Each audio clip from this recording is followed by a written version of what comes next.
I'm Catherine Moncrieff. I'm the HR manager here at Sparta Global. I have been here for about 18 months now.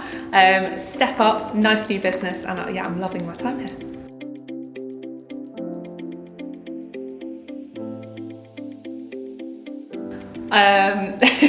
I think everyone has had those Zoom mishaps while we were on COVID and on Teams calls, so definitely it's not so bad, but eating on screen when you thought you were muted and off screen, I think everyone has had one of those mishaps for sure.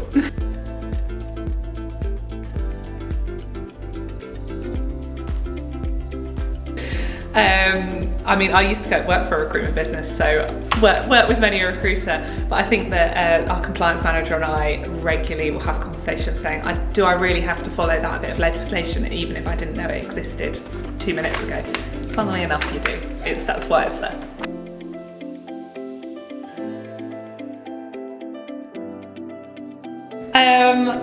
I would say it's a cliche, but the people, working with people every single day, the variety of people at the business as well, and seeing them be successful. When you're working with them, you're seeing the best and the worst parts of their job, but you're working with them on a human level. What I always try and emphasise with my team is putting that word human back into human resources. Be authentic, talk to them on a human level, talk to everyone with value and listen to what they're saying and help them in, you may be speaking to them on the worst day of their professional life, personal life, whether it's a bereavement, they're being made redundant, but you talk to them on a personal level, be transparent and open and honest. And I think seeing that and working through that process is so important. I enjoy that part of my job. For me though, the best part of HR is the legal side. That's my sort of favourite area, working through the legislation, working through the changes that constantly come, whether it's immigration or employment law. I find that so fascinating.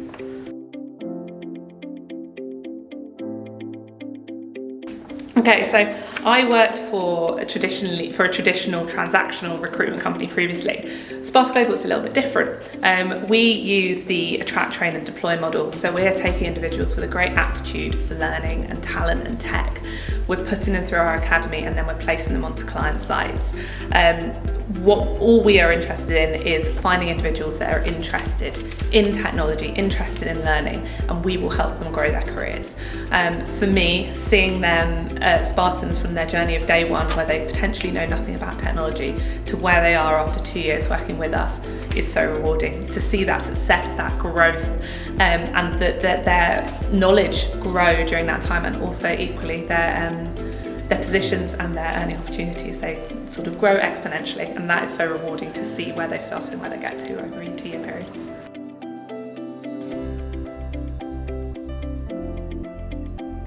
I think, like we were saying earlier on, there's not enough hours in the day.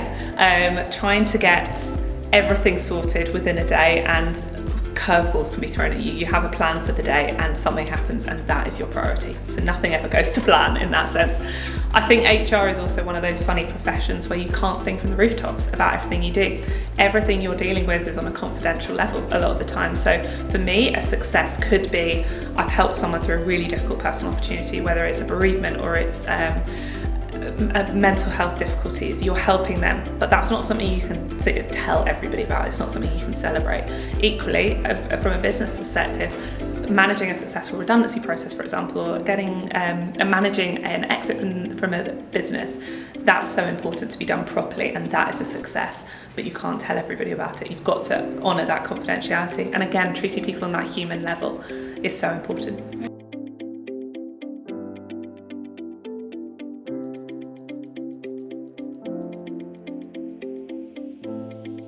I think the major part of HR is being that gatekeeper for policies versus and procedures versus let this be a one-off. You've got to exercise that there isn't going to be a one-size-fits-all approach, but equally the changes of policy is setting a precedence for others. And I think managing that with managers around the business is always a challenge. We've also seen a real shift in the new generation coming into the working world, particularly post-COVID. There is a hesitancy about going to the office. Perhaps those who worked in the office before COVID don't understand the benefits that they can get from being in a working environment, talking to each other every day, rather than just via Teams. Teams is an amazing technology, but it's not, in my personal opinion, it doesn't beat sitting in an office working with everyone. I think the younger generation, the challenge that we also have to do is to manage with them is it's not an instant. You're not going to come into your job and in 2 months' time be the CEO of the business. You need to have patience, work your knowledge, work your way up the business, and equally your salary isn't going to increase after 2 months. You've got to earn it, work through it and earn your stripes before you can get to that next level.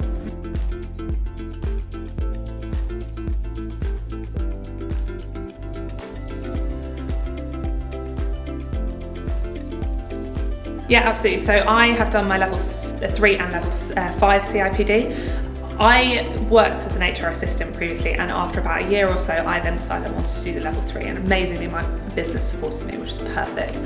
For me, that helped. I had a basic knowledge of the work in the HR environment, and then the CIPD could sort of cement that knowledge and expand that knowledge even further.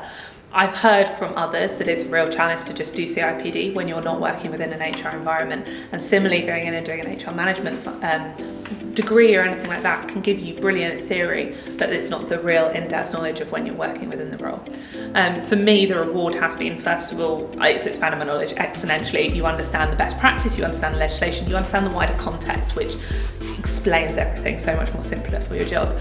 But also on a personal level, I've made brilliant connections through doing my CIPD. I've made some brilliant friends. I've also grown a network of HR professionals that I can use to go and sanity check things, to share new initiatives that we're all doing, and to have that sort of network of peers is so important as well. HR can be a sort of unique, lonesome job in that sense. I don't know if that's the right word, but to have that network where you can sort of talk to peers and to share ideas is so important as well.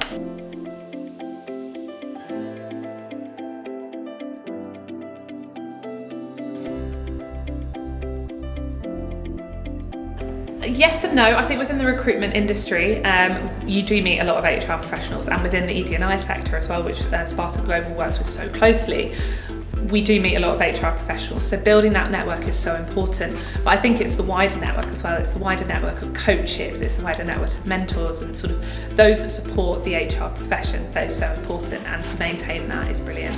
Having an HR mentor I think is so helpful for anyone's career. Again, to be able to give guidance, not just within a company perspective, but actually within your HR career, there are so many different opportunities. Do you go up the consultancy route, do you go up the specialist route, do you go up the generalist route? And trying to make those decisions is difficult. So having some guidance and having that network out there is so important.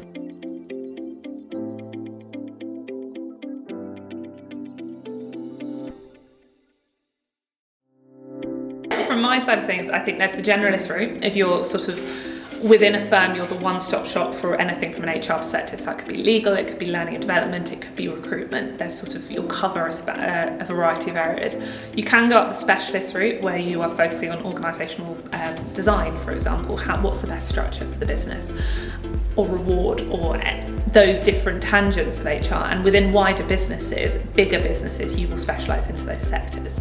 There's also the consultancy route where you're working for some of the bigger firms, where you will come into a business, consult on whether it could be organisational design, and advise them accordingly. So you're going from client to client to client. Something that's interesting. It's very different to sort of the HR generalist route, but you can trying to find that right sector and what's interesting for you is important for sure.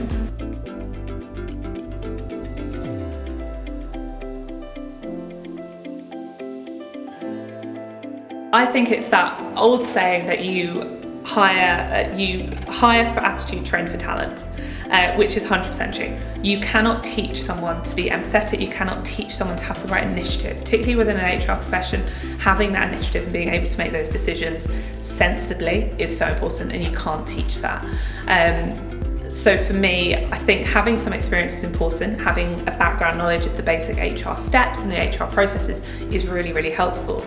But at the same time, as long as you've got someone with the right attitude, you can train them on the systems, you can train them on your processes, and every business is different at the end of the day. So I think it depends on the level of the business, but I am fully back the idea, and I remind everyone around the business of this: you hire for attitude, you train for talent.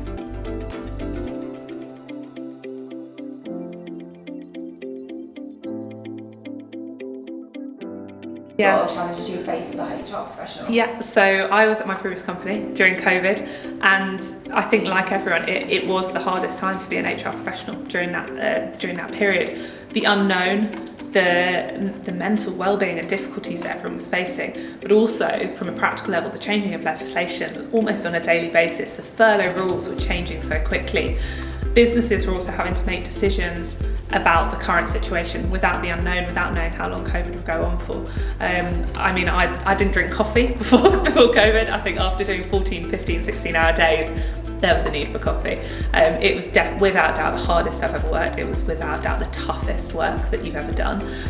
You're there to be that support for your business to make those difficult decisions and have conversations perhaps about furlough, perhaps about redundancy while someone is sitting in their home with no escape and you're letting them go into the unknown. So again, it's trying to do that on a human level, to be open and honest and try, although it's a difficult conversation, to do it as easily as possible and make them understand the reasons for it, even if they don't like the results.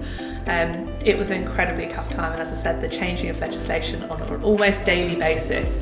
Sunday nights when Boris used to do his announcement, and then Monday morning you'd be asked, what are we doing about this? You're having to try and scrub up on everything so quickly. It was incredibly difficult. But I think it also was a huge learning curve. My career and my knowledge, I was completely developed over that period of time, being thrown in the deep end and just having to sink or swim. And I think that was the case for a huge number of HR professionals.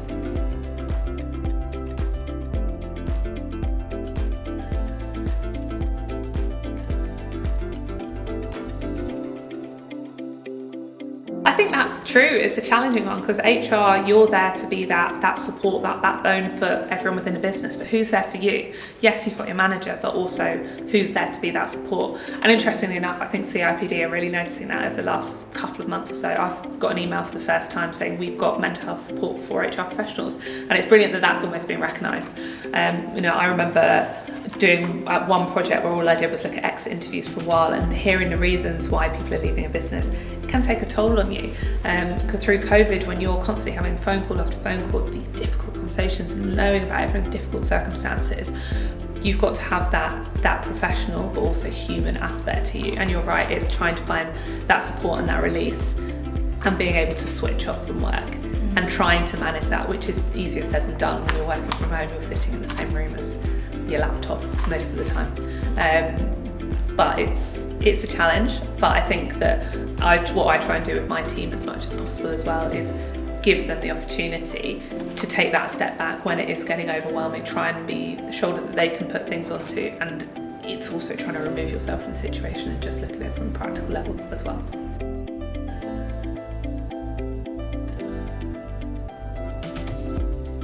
I think again, you've got to take every single complaint on an individual basis. You've got to investigate a complaint, you've got to be objective, and you are there not just to protect the company, you're also there to protect the individual. And if an individual has been mistreated, it's your job to make sure that the steps are being taken so the business is not in a difficult position in the future. As I said, every complaint is different. There will be things that I've never come across and they will be thrown at you, and you've got to work out how to deal with that situation. Again, I think trying to remove yourself from the situation, look at it objectively, can be so difficult, but it's so important to do as well. You're there to be an advisor, and if you are a trusted advisor, I am here and my job is to look after the business, both from a legal perspective, to look after the employees. And it is sometimes challenging management or less management know that actually this isn't the best form. At the end of the day though, that's my advice. I can't make them listen to me, I can't make them take the steps, but my job is to try and advise them and explain the rationale behind it and explain the risks as well.